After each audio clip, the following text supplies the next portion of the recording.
Pertama kali kita bicara dulu pengertian riba. Apa sih riba itu? Makanya kita cari dulu secara etimologi. Riba itu artinya kelebihan atau untung lah kalau bahasa kita. Contoh begini, di dalam ini penuhnya segini. Nah kalau kita isi sampai keluar, nah itu namanya riba itu. Kelebihannya. Atau misalnya kita beli gelas ini 1.000. Terus kita jual jadi 1.200, itu artinya ribanya 200 kelebihan. Nah, di dalam Bible itu berbicara untuk jangan mengambil riba dari orang miskin, janda, dan orang-orang yang ekonominya tidak baik. Permasalahannya kan Ustadz dan Kiai kan berpuluh-puluh tahun mengabarkan bahwa riba itu adalah bunga bank, padahal bank nggak ada di abad ke-7. Nah itu yang jadi masalah.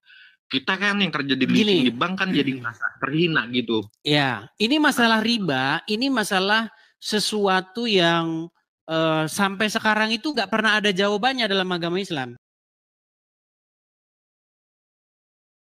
Penjelasan singkat Edis TV, riba menurut Kristen dan Islam. Mari kita saksikan video berikut ini. Saya Kristen. Kristen, ini forum tanya jawab Islam Kristen, Bang.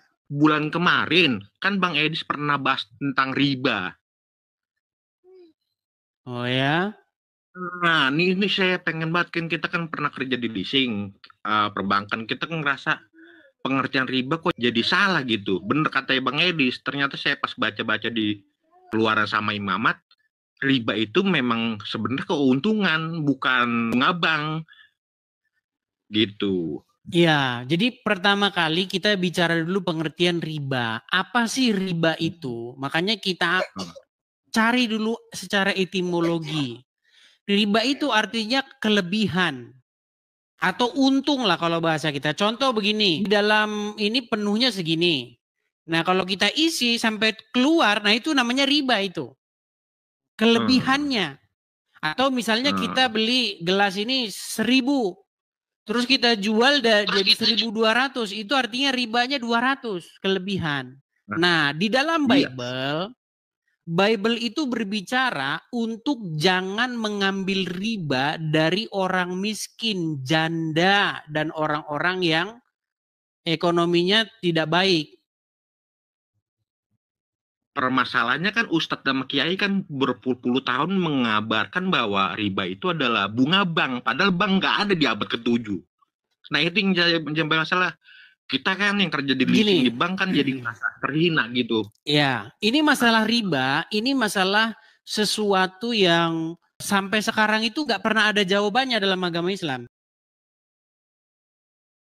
Jadi agak orang Islam kalau bahas riba, dia seperti mengalungkan celurit ke lehernya. Dia akan bunuh diri kalau ngomong riba. Karena nggak ada solusinya. Karena memang orang Islam nggak tahu riba itu apa. Gitu. Iya.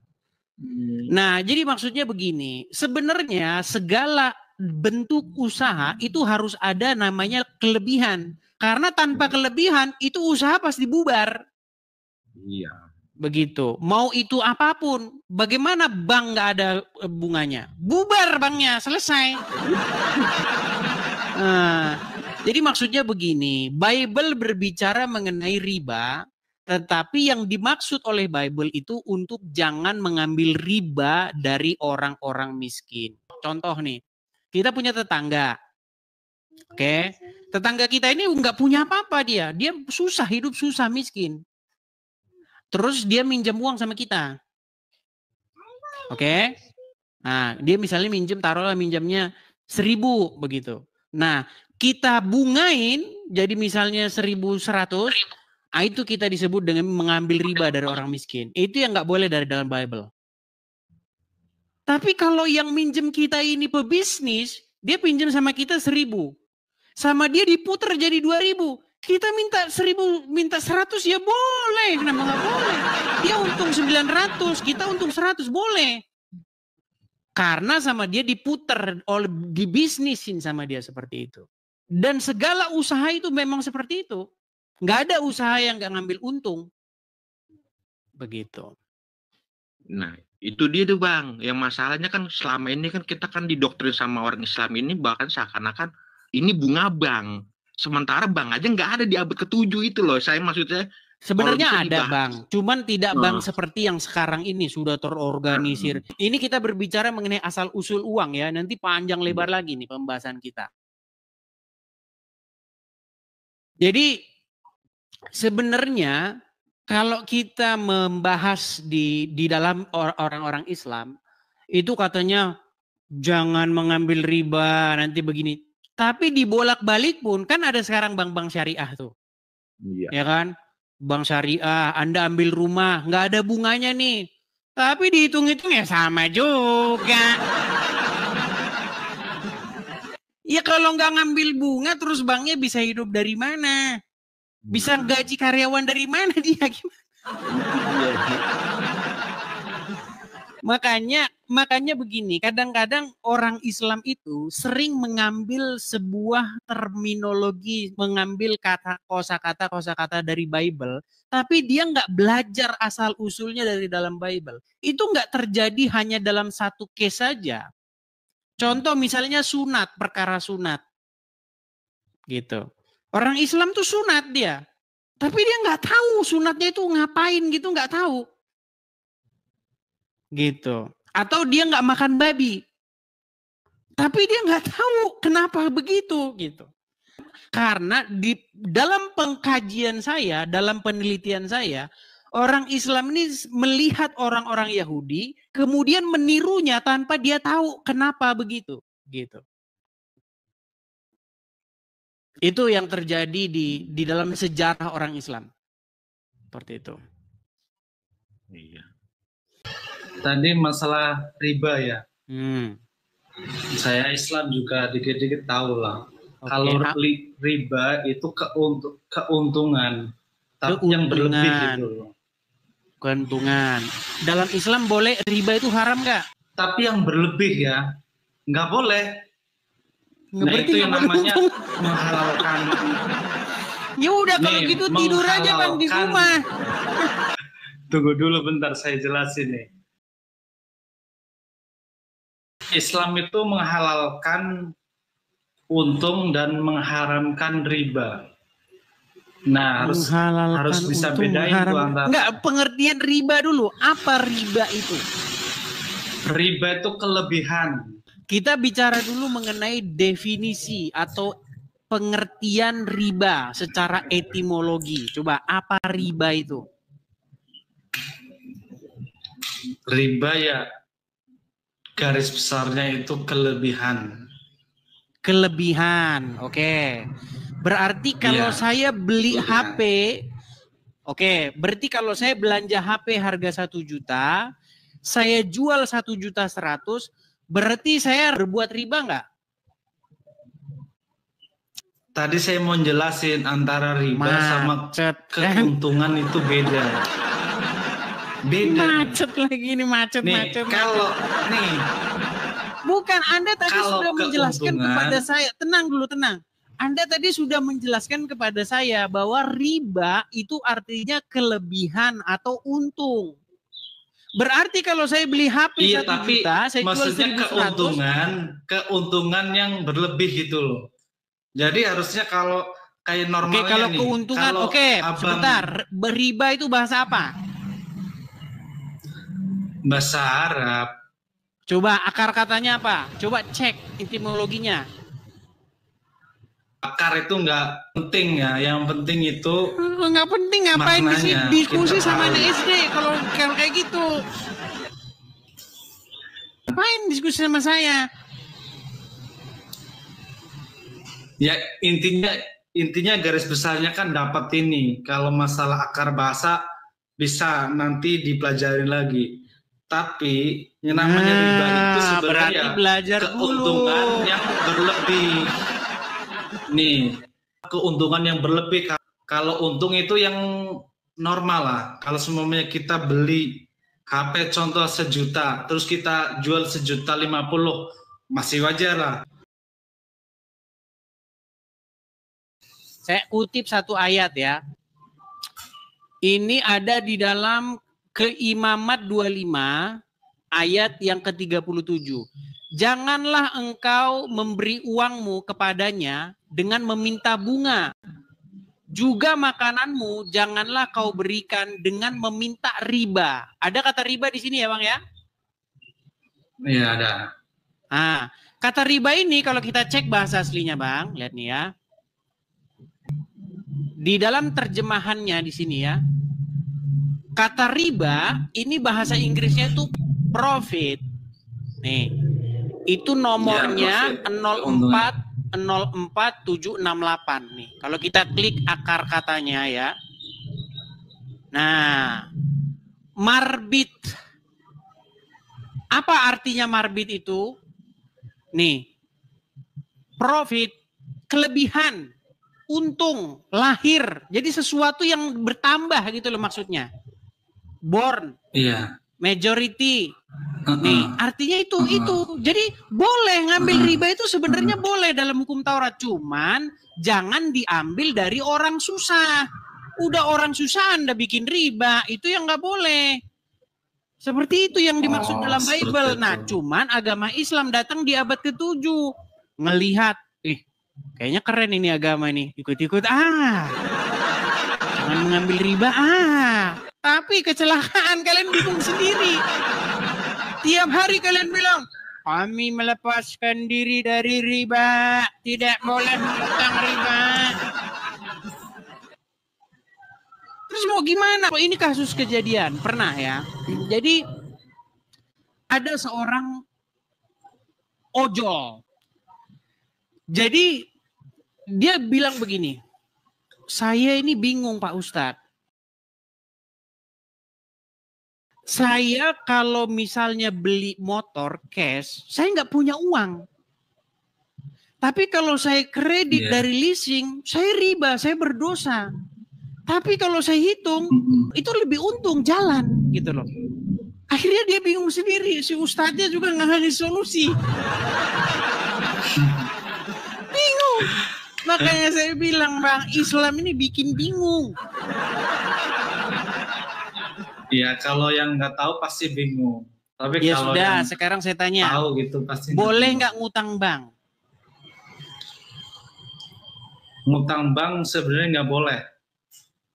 Sebenarnya nggak boleh. Terus bagaimana kalau Anda butuh motor untuk supaya Anda jalan? Kalau Anda bayar bis, kalau Anda bayar taksi, bobol kantong Anda jebol. Tapi kalau Anda kredit motor, maka aman Anda. Motor jadi milik Anda angsur. Lebih bagus bayar bunga sedikit daripada jebol bayarin taksi. Nah, sekarang saya tanya Anda, bagaimana solusinya kayak begitu?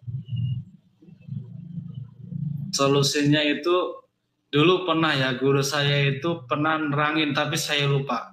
Tapi itu guru saya itu ya, jelas saja nggak ada solusinya, makanya kamu bilang lupa. Ada nih. Ada Bang sebenarnya nih. Nggak ada jadi solusinya. Jadi itu win-win solution. Win-win solusi. Maksudnya iya, win-win solution daripada kita nggak punya, ya udah kita utang aja nggak apa-apa. Kayak gitu. Nah, ya kan daripada kita nggak utang, kita nggak punya. Ujung-ujungnya riba gitu. Kan? Ujung-ujungnya riba kan? Iya. Padahal riba ya, tapi itu dosa ada yang sangat besar. Sebenarnya riba yang dijelasin sama Al-Quran itu yang seperti ini Bang, yang saya mau jelasin. Iya, jadi gini Bang, intinya gini. Oke, nanti kalau Anda sudah belajar, baru Anda boleh bahas lagi sama saya. Kalau nggak belajar, nanti kita jadi malas saya diskusi. Gini, sebenarnya ada banyak hal di dalam Islam yang originalnya itu sebenarnya bukan dari Islam, tapi dari agama lain, dari Yahudi dan Nasrani. Ya karena kan Taurat itu Yahudi itu kan maksudnya agama sebelum Islam. Iya, yang jadi masalah begini, kenapa kalian ini sudah jelas-jelas ngambil istilah-istilah dari Taurat dan Injil, tapi nggak belajar sama pemegang Taurat dan Injil. Padahal itu diperintahkan oleh Al-Quran. Jika kalian ragu-ragu tentang apa yang diwahyukan kepadamu, maka tanyakanlah orang-orang yang membaca kitab sebelummu. Coba, Anda disuruh beriman kepada Injil nggak? Iyalah. Anda disuruh beriman kepada Taurat nggak? Beriman sama Injil sama Taurat. Oke, Zabur. ada nggak Taurat dan Injil di rumahmu? Iya. Putus-putus, Bang. Tadi katanya 50 Mbps. Dari apa yang dijelaskan oleh Edis TV tadi, ada perbedaan signifikan terkait dengan riba dalam konteks keimanan Kristen yang bersumber dari Alkitab dibandingkan dengan konteks riba dalam perspektif Islam. Tentu perbedaan ini sah-sah saja dan kita saling menghargai dan menghormati keperbedaan pengertian atau pemahaman karena memang itu sudah bagian dari doktrin dan ajaran serta keyakinan. Saya tidak mencampuri terkait dengan riba dalam perspektif Islam. Kiranya teman-teman bisa menyimak apa yang telah disampaikan oleh Edis TV tadi. Apalagi ketika beliau berdiskusi dengan seorang saudara kita Muslim yang mana mereka saling menjelaskan tentang riba satu dengan yang lain. Memang dari segi Kamus Besar Bahasa Indonesia, riba itu bisa diartikan minimal dua hal. Yang pertama, pelepas uang dan lintah darat. Tetapi bisa juga diartikan yang kedua, bunga uang atau rente. Yang mana penjelasan dalam bahasa Arab ajiadah yang berarti tambahan atau kelebihan. Kalau ditarik dalam arti yang lebih umum, berarti itu keuntungan. Kalau yang dimaksud dengan riba dalam pengertian lintah darat, maka tentu ini tidak sesuai dengan prinsip Alkitab. Bahkan kalau kita membaca nanti dari perspektif Alkitab, yang mana tadi telah disinggung oleh saudara kita Edis TV, itu terambil dari Imamat 25 ayat 35 sampai 37. Dikatakan begini: apabila saudaramu jatuh miskin sehingga tidak sanggup bertahan di antaramu, maka engkau harus menyokong dia sebagai orang asing dan pendatang, supaya ia dapat hidup di antaramu. Janganlah engkau mengambil bunga uang atau riba daripadanya, melainkan engkau harus takut akan Allahmu, supaya saudaramu dapat hidup di antaramu. Janganlah engkau memberi uangmu kepadanya dengan meminta bunga, juga makananmu janganlah kau berikan dengan meminta riba. Di sini jelas sekali terlihat antara bunga uang dengan riba itu disamakan artinya. Memang ada pro kontra yang muncul di dalam agama-agama yang ada, bahwa memang tidak boleh ada bunga uang. Tetapi seperti yang dikatakan oleh Edis TV tadi, kalau memang dalam sebuah bank, misalnya tidak ada maksud dan tujuan sama sekali nilai komersil mendapatkan untung atau hasil tambahan atau kelebihan, maka orang pihak bank itu mau membiayai gaji dari staf karyawan bank dengan baik. Oleh karena itu, barangkali yang seringkali terjadi penamaannya bukan riba, bisa diperhalus dengan bagi hasil. Ya bisa-bisa saja. Secara umum yang kita tahu dengan perbankan yang ada di Indonesia, ada yang namanya bunga uang yang kita dapat dari jumlah uang yang kita tabung, tetapi sekaligus juga mereka ada potongan sebagai bentuk administrasi di mana mereka yang selalu mengupdate atau menginput data kita atau uang yang kita masukkan, transfer, apakah melalui ATM atau M-Banking atau melalui ketemu langsung di kantor cabang bank yang ada. Tetapi pada prinsipnya perlu kita mengerti dan pahami. Dalam keimanan Kristen, kalau itu terkait dengan saudara-saudara kita yang lain, sesama kita manusia lain, apalagi terutama kepada saudara-saudara seiman, kita tidak diperbolehkan untuk memberikan uang dengan bunga uang atau riba kepada mereka yang hidup dalam ketidakberdayaan, yang hidup dalam kemiskinan.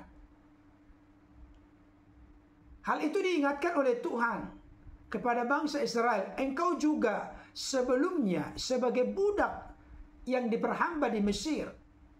Jangan sampai saudara-saudara dari bangsa Israel itu diperbudak oleh orang-orang Israel sendiri. Dalam konteks sekarang, jangan sampai kita mengaku beriman, penuh dengan kasih, tapi kita mengikat atau membelenggu kehidupan dari saudara kita yang tidak atau kurang beruntung berada hidup dalam garis kemiskinan. Biar kita terketuk hatinya untuk menjadi jalan berkat atau kepanjangan tangan Tuhan, menjadi saluran berkat kepada mereka. Mereka yang sudah dalam kesusahan, jangan lagi ditambah dengan bunga uang atau riba yang semakin memperberat hidup mereka. Yang lebih ditonjolkan adalah adanya kasih yang tumbuh dari diri kita seorang terhadap yang lain sebagai wujud pancaran kasih Allah yang telah kita terima dalam hidup kita.